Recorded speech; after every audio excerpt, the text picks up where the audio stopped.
마태복음 5장입니다. 4장 17절 회개하라 천국이 가까이 왔느니라. 직역하면 마음을 돌이키라 하나님 나라의 통치가 여기 있느니라. 19절 나를 따라오라 내가 너희를 사람을 낚는 어부가 되게 하리라.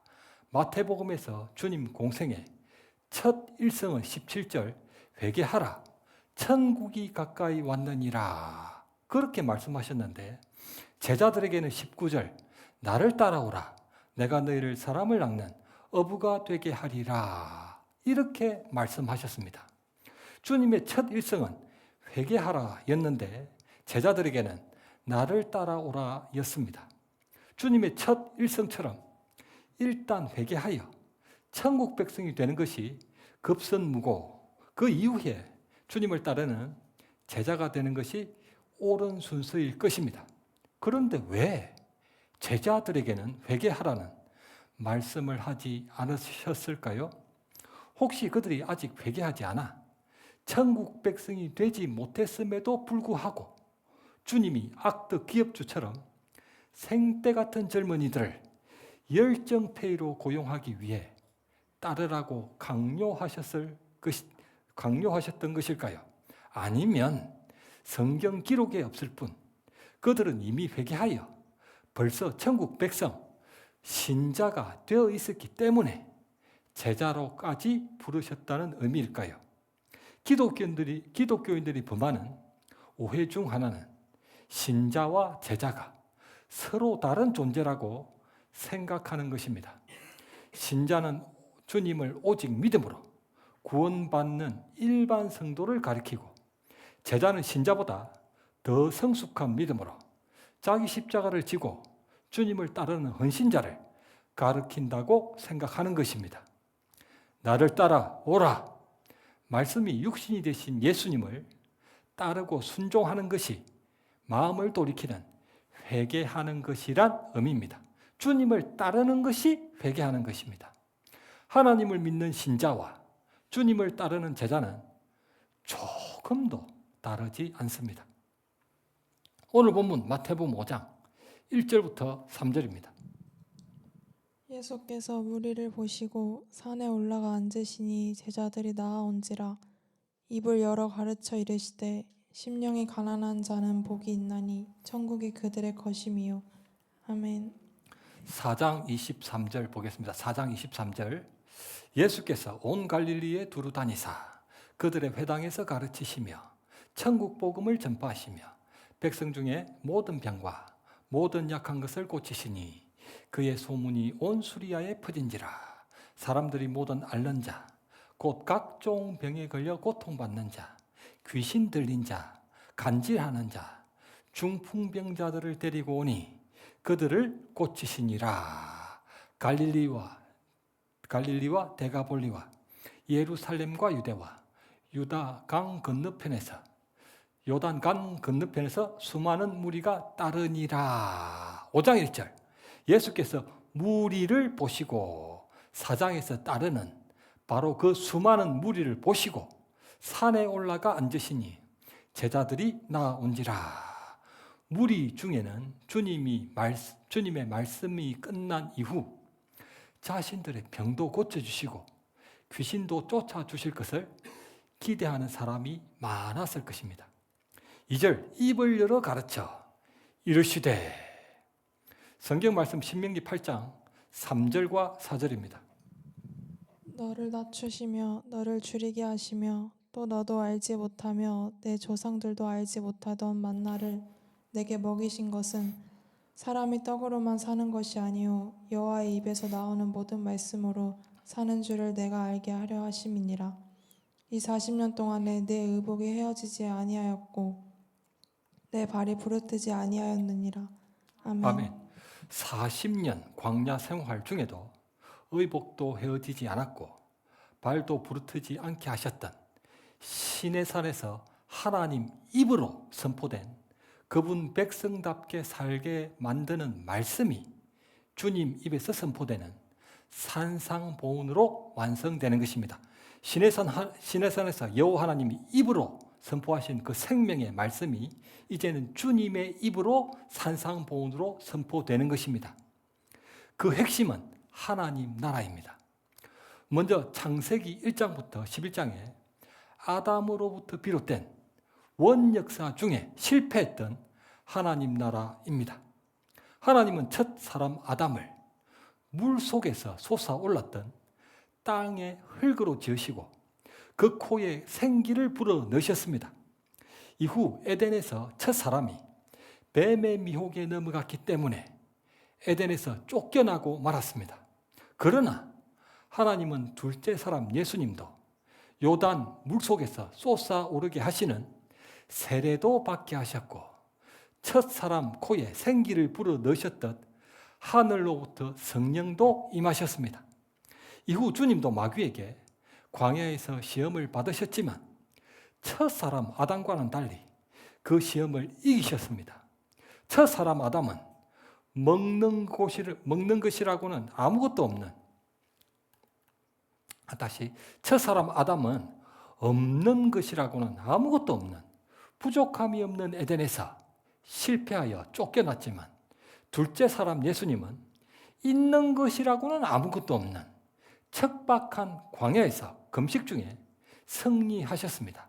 그럼으로써 첫 사람 아담의 왕권을 회복하셔서 에덴이 상징하는 하나님 나라가 시작된 것입니다. 마가복음 1장 13절, 광야에서 40일을 계시면서 사탄에게 시험을 받으시며 들짐승과 함께 계시니 천사들이 수종들더라. 주님이 사나운 들짐승과 함께 계셨다는 것은 모든 짐승이 입으로 선포하는 아담의 말만으로도 다스려졌던 에덴 아담의 왕권이 회복되었다는 의미입니다. 아담이 말만 하면 모든 짐승이 순종했잖아요. 바로 그 왕권이 회복된 것입니다. 천사들이 수종들더라. 이건 무슨 뜻일까요? 성경 말씀 창세기 3장 24절입니다. 이같이 하나님이 그 사람을 쫓아내시고 에덴 동산 동쪽의 그룹들과 두루 도는 불칼을 두어 생명나무의 길을 지키게 하시니라. 아멘. 아멘. 아담이 하나님 말씀을 믿고 순종하는 하나님 아들이 아니라 뱀의 미혹에 넘어가 그 말에 순종하는 독사의 자식이 되어버렸기 때문에 하나님이 그들을 쫓아내시고 에덴 동쪽의 그룹은 천사입니다. 그룹 천사들과 두루 도는 불칼을 두어 생명나무의 길을 봉쇄하셨습니다. 하나님께 반역을 했던 원죄를 범한 죄인이 생명나무 열매를 먹고 영생이라도 한다면 이 세상은 엉망진창 와장창 독사들의 천국이 될 것이기 때문입니다. 그래서 하나님이 생명나무 실과를 따먹지 못하도록 만들어 버리신 거예요. 그러나 둘째 사람 예수님이 마귀의 시험을 이김으로써 생명나무의 길을 지키는 그룹 천사들이 두루 도는 불칼을 무장 해제하고 주님께 수종을 들었다는 의미입니다. 첫 사람 아담으로부터 세상 모든 죄인에게 완전히 봉쇄되었던 영생의 길이 다시 열렸고 에덴의 아담 왕권이 회복되었다는 의미입니다. 원역사 중 실패했던 하나님 나라에 이어 창세기 12장부터 시작되는 아브라함으로부터 비롯된 이스라엘 역사 중에 실패했던 하나님 나라입니다. 마태복음 1장 1절은 예수 그리스도를 가리켜 아브라함과 다윗의 자손이라 증거합니다. 아브라함과 다윗은 주님의 혈통적 조상일 뿐 아니라 하나님 나라의 모형인 이스라엘의 출발과 그 절정을 상징하는 인물입니다. 이스라엘 출발 아브라함, 이스라엘 절정 다윗인 거죠. 믿음의 조상 아브라함으로부터 야곱의 12아들이 이스라엘 12지파로 번성되었고 이집트에서 큰 민족으로 충만해진 이후 파라오와 그 군대를 물리치고 출애굽하여 홍해를 건너게 하셔서 물속에서 솟아오르게 하셨고 아까 아담 이야기할 때도 물속에서 솟아오른 흙으로 창조하셨잖아요. 지금 이 이스라엘도 홍해를 건너므로 해서 물속에서 솟아오르게 만드신 것입니다. 시내산 그리고 시내산 언약을 맺었습니다. 여호와 하나님의 입으로부터 제1계명 나 외에 다른 신을 내게 두지 말라. 우상을 만들지도 절하지도 말라. 내 이름을 망령되게 부르지 말라. 그 안식일을 거룩하게 지키라. 부모를 공경하고 살인과 간음, 도적질과 거짓말을 하지 말라. 하나님과 이스라엘이 맺은 시내산 언약의 핵심 이념입니다. 이게 핵심이에요. 핵심. 성경 말씀 레위기 25장 55절입니다. 이스라엘 자손은 나의 종들이 됨이라.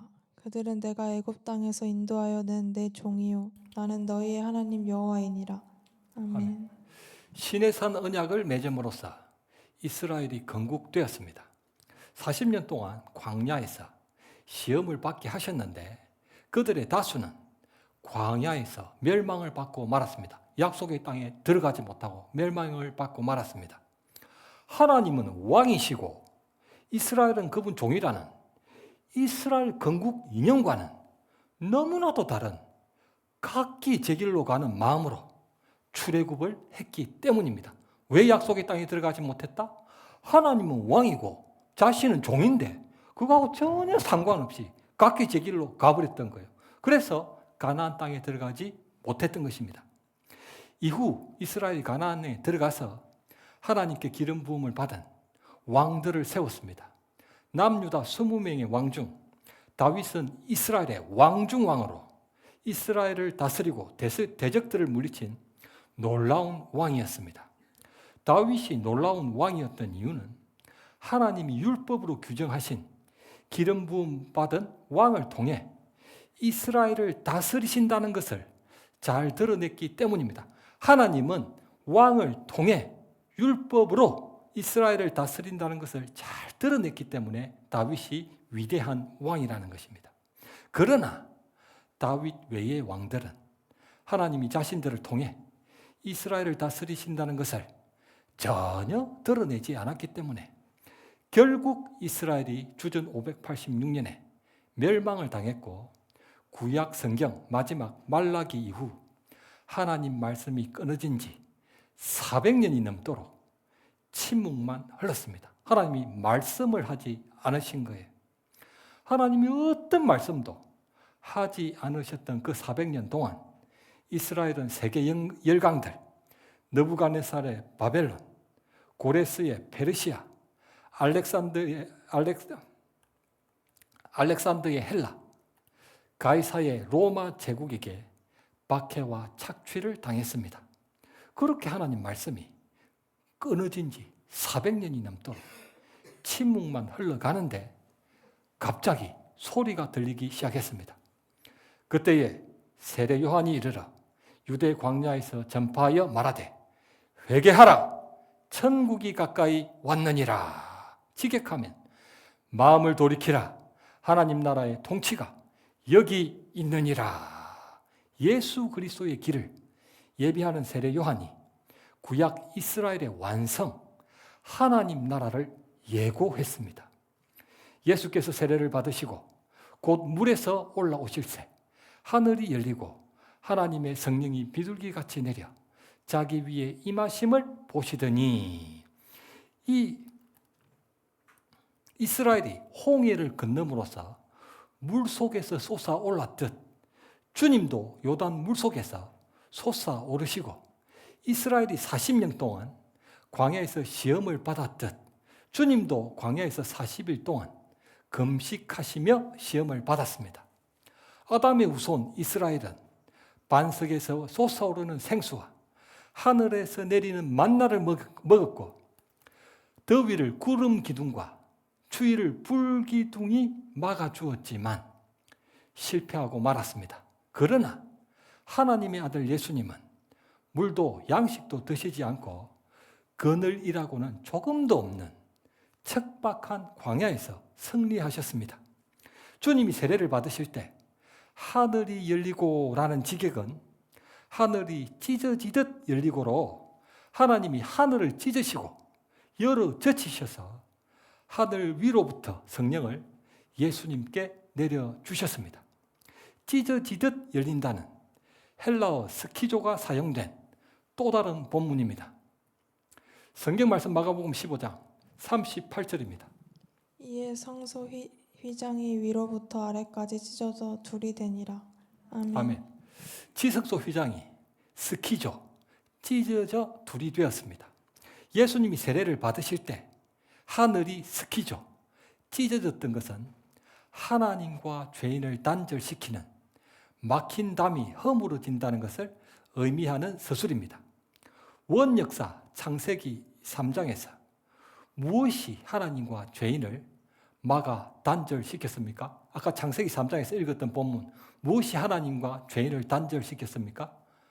하나님이 그 사람을 쫓아내시고 에덴 동산 동쪽에 그룹들과 두루 도는 불칼을 두어 생명나무의 길을 지키게 하시니라. 그룹 천사들이 하나님과 죄인을 딱 막았었다는 것입니다. 성경 말씀 출애굽기 26장 1절입니다. 너는 성막을 만들되 가늘게 꼰 배실과 청색, 자색, 홍색 실로 그룹을 정교하게 수놓은 10폭의 휘장을 만들지니. 아멘. 아멘. 하나님이 임재하시는 지성소를 가로막고 있는 휘장에는 에덴 동산 동쪽에 있는 생명나무의 길을 지키는 두루 도는 불칼을 상징하는 그룹 천사들이 수놓아져 있었습니다. 여호와 하나님 그 자체가 생명나무의 열매라는 의미입니다. 지금 그룹이 지키고 있는 그 너머에 있는 이 지성소는 바로 하나님이 임재하시는 곳이잖아요. 그러니까 하나님 자체가 생명나무 실과라는 의미고, 그룹 천사들이 지키고 있어서 아무나 지성소에 들어가면 죽음을 면할 수 없다는 의미였습니다. 그래서 1년 중 7월 10일 속죄일에 단 하루 오직 제사장만 들어갈 수 있었지만, 지성소를 가로막고 있는 그룹들이 수놓아져 있는 그 휘장이 주님 십자가로 말미암아 스키죠, 찢어져 둘이 되었습니다. 마가복음 1장 13절, 광야에서 40일을 계시면서 사탄에게 시험을 받으시며 덜 짐승과 함께 계시니 천사들이 수종 들더라.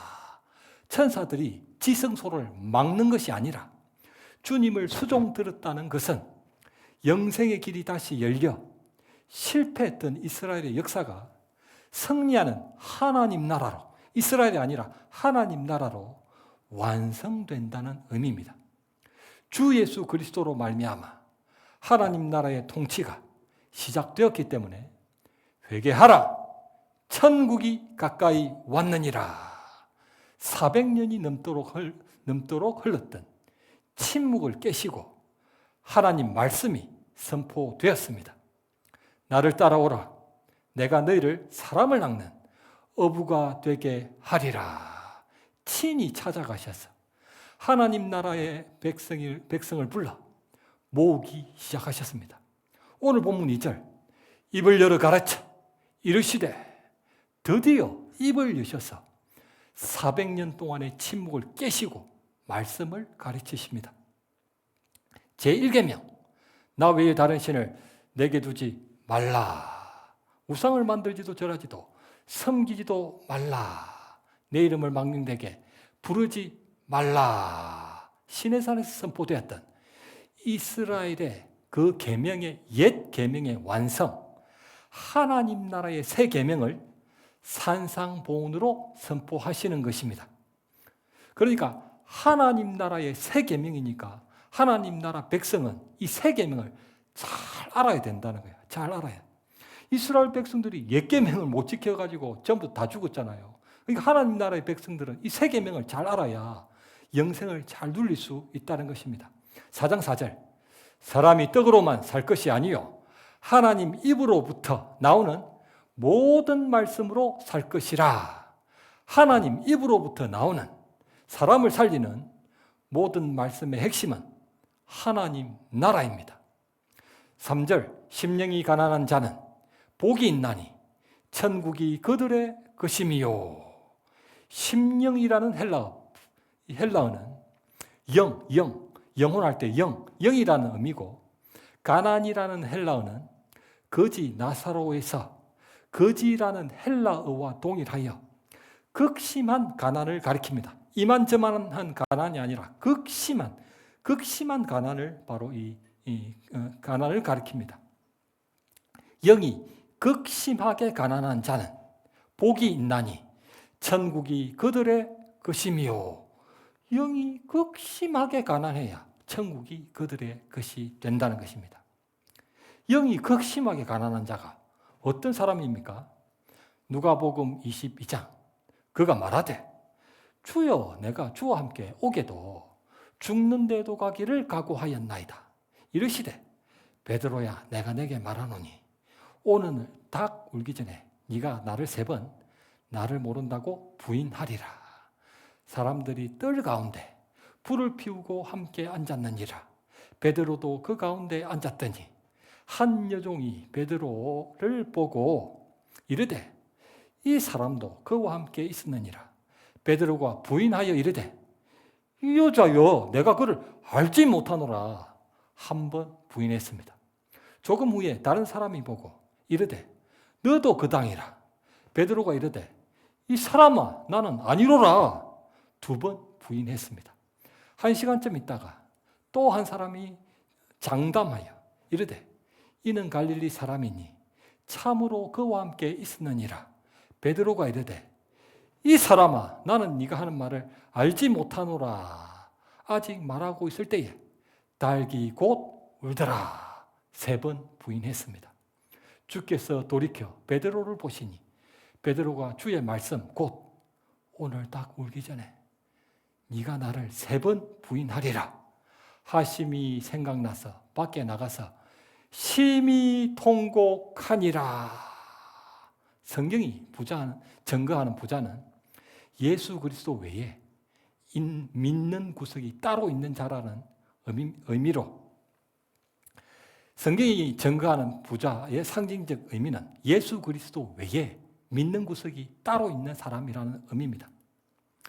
자신에게는 구원을 받을 만한 어떤 의도 없기 때문에 심령이 극심하게 가난하여 절대로 구원받을 수 없는 존재, 자신은 절대로 구원받을 수 없는 상태의 존재라는 것을 모르는 사람이 바로 부자입니다. 부자. 성경이 말하는 부자의 상징적 의미는 자기는 절대로 구원받을 수 없는 존재라는 것을 모르는 사람이라는 뜻입니다. 부자가 상징하는 바가. 그러니까 심령이 가난한 자는 뭐냐? 나는 절대로 구원을 받을 수 없는 지독한 악인이다. 뱀의 자식들이다. 바로 그것을 깨닫는 사람이 심령이 가난한 사람입니다. 하지만 복이 있는 자들은 극심하게 가난한 자기 영적인 처지를 깨달아 오직 주 예수 그리스도만 전적으로 믿고 의지하는 영적 상태가 되기 때문에 천국이 그들의 것이며 오직 믿음으로만 살기 때문에 천국이 그들의 것이며, 성경 말씀 누가복음 22장 31절부터 34절입니다. 시몬아 시몬아 보라 사탄이 너희를 밀가부르듯 하려고 요구하였으나 그러나 내가 너를 위하여 내 믿음이 떨어지지 않기를 기도하였노니 너는 돌이킨 후에 내 형제를 굳게 하라. 그가 말하되 주여 내가 주와 함께 오게도 죽는 데에도 가기를 각오하였나이다. 이르시되 베드로야 내가 내게 말하노니 오늘 닭 울기 전에 내가 3번 나를 모른다고 부인하리라 하시니라. 아멘. 베드로는 자기가 절대로 구원받을 수 없는 악한 존재라는 걸 모르니까 자신 있게 말을 했습니다. 시몬아 시몬아 보라 사탄이 너희를 밀가부르듯 요구하였으나 내가 너를 위하여 너의 믿음이 떨어지지 않기를, 오직 믿음으로만 구원을 받잖아요. 너의 믿음이 떨어지지 않기를 기도하였노니 너는 돌이킨 후에 너의 형제를 굳게 하라.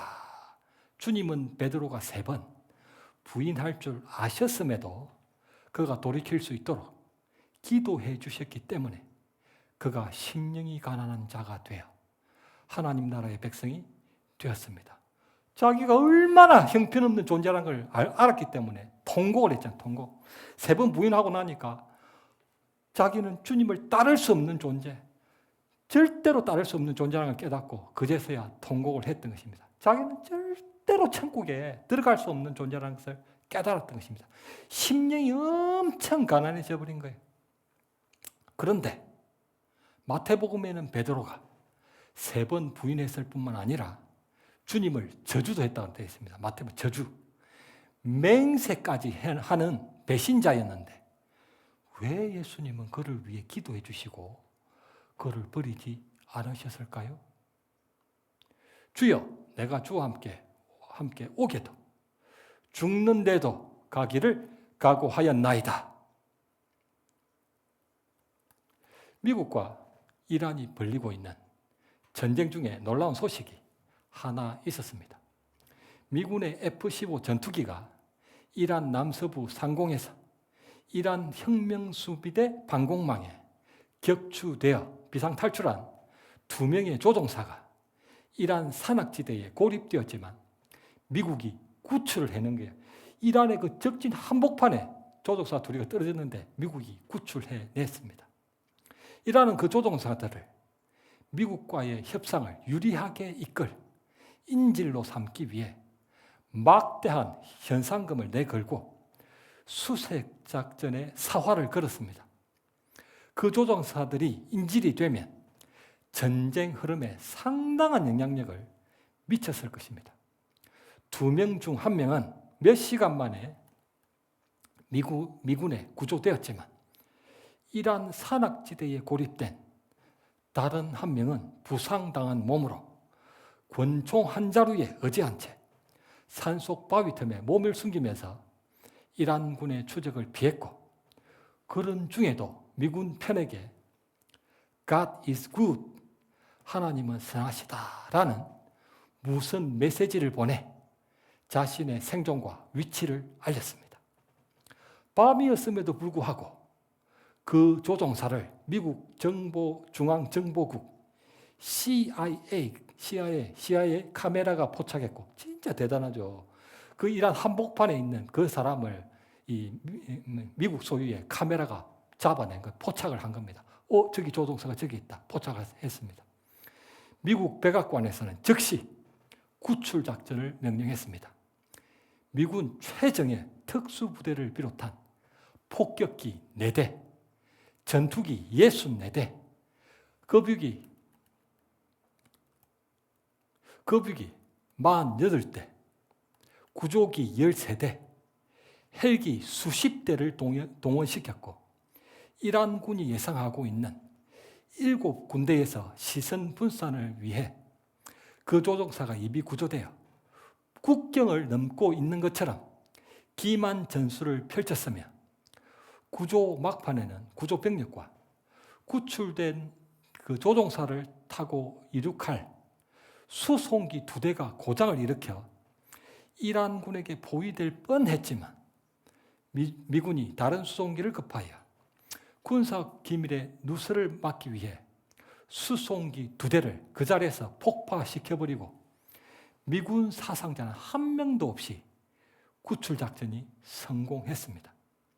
적진 한복판에 떨어진 2 조종사를 구출해내는데 걸린 시간은 50시간 정도로 블록버스터급 영화를 방불케 하는 영화였습니다. 대형 엄청난 영화죠. 전문가들은 이번 작전이 미군 특수부대뿐 아니라 육해공군 자산이 전부 다 동원된 거의 전면전이라고 평가했습니다. 밤이었음에도 불구하고 그 조종사를 포착해낸 CIA 카메라, 최정예 특수부대, 폭격기 4대, 전투기 64대, 거북이 48대, 구조기 13대, 헬기 수십 대가 동원되었고 수송기 2대를 폭파시켰으며 사상자는 단 1명도 없었던 미국 대통령의 군대가 그 정도였다면 만왕의 왕의 천국 군대는 어느 정도일까요? 우리 만왕의 왕은 절대 그분 군사를 적진 속에 홀로 내버려 두지 않습니다. God is good. 단 한 명을 위해서라도 전면전을 마다하지 않으시고 목숨까지 내어주시기 때문입니다. 성경 말씀 마태복음 26장 39절부터 41절입니다. 조금 나아가사 얼굴을 땅에 대시고 엎드려 기도하여 이르시되 내 아버지여 만일 할만하시거든 이 잔을 내게서 지나가게 하옵소서. 그러나 나의 원대로 맛이 없고 아버지의 원대로 하옵소서 하시고 제자들에게 오사 그 자는 것을 보시고 베드로에게 말씀하시되 너희가 나와 함께 1시간도 이렇게 깨어 있을 수 없더냐. 시험에 들지 않게 깨어 기도하라. 마음에는 원이로되 육신이 약하도다 하시고 아멘. 아멘. 마음에는 원이로되 육신이 약하도다. 주님은 베드로가 3번이나 부인할 줄도 아셨지만 주여 내가 주와 함께 오게도 죽는데도 가기를 각오하였나이다. 그 말이 거짓도 과장도 아닌 베드로의 진실된 마음이라는 것도 아셨던 것입니다. 주님 말씀에 수동적으로 지키지 못하는 것과 그 말씀에 능동적으로 지키지 않는 것은 다릅니다.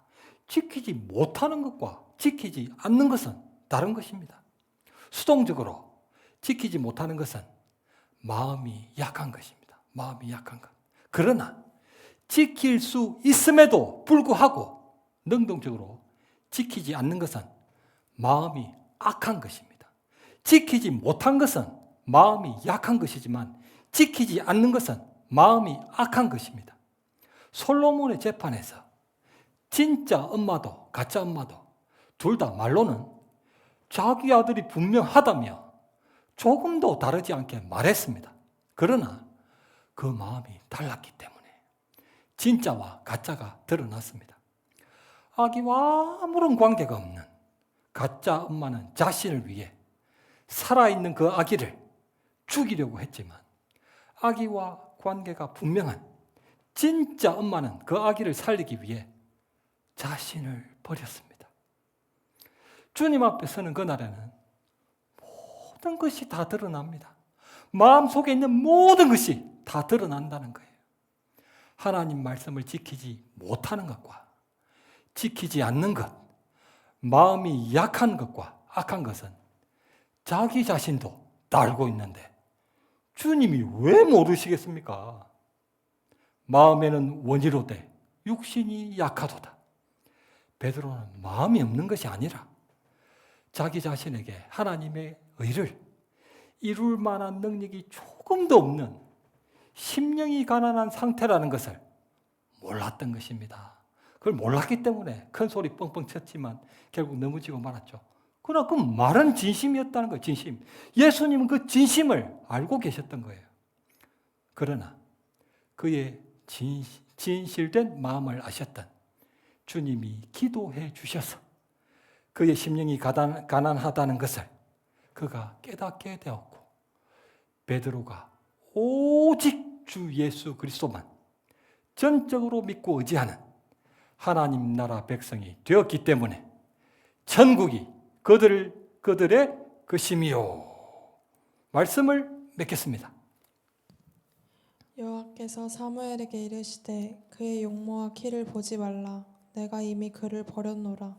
내가 보는 것은 사람과 같지 아니하니 사람은 외모를 보거니와 나 여호와는 중심을 보느니라.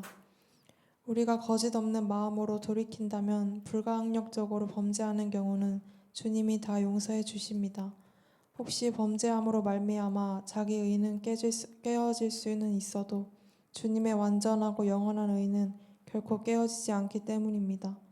하나님이 부르신 그분 자녀들을 절대 포기하지 않으시고 함께 하시며 반드시 모든 죄를 이기는 자가 되게 하시는 것이 예수 그리스도의 하나님 나라 복음입니다. 볼지어다 내가 세상 끝날까지 너희와 항상 함께 있으리라. 아멘.